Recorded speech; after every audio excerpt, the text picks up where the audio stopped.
Après le gobelet de café dans Game of Thrones, un nouveau faux raccord dans son préquel House of the Dragon a suscité les moqueries sur les réseaux suite à la diffusion du 3e épisode de la série.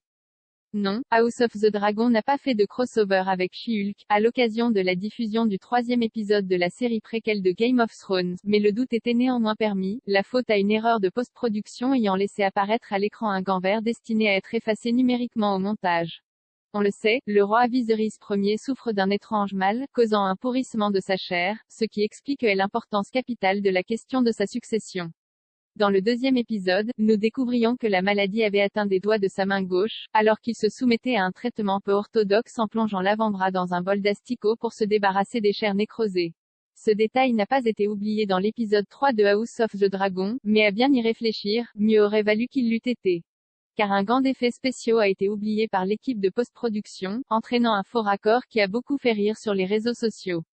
Afin de faciliter les effets numériques, un gant vert a en effet été enfilé par Paddy Considine, l'interprète de Viserys, pour que ses doigts puissent être effacés numériquement au montage. Une astuce de tournage pratique. À condition bien sûr de ne pas l'oublier en post-prod. Un petit oubli qui n'est pas sans rappeler le célèbre gobelet de café, oublié au premier plan d'une table dans l'ultime saison de Game of Thrones, et dont s'était d'ailleurs gentiment moqué son préquel House of the Dragon lors de son lancement le 22 août dernier.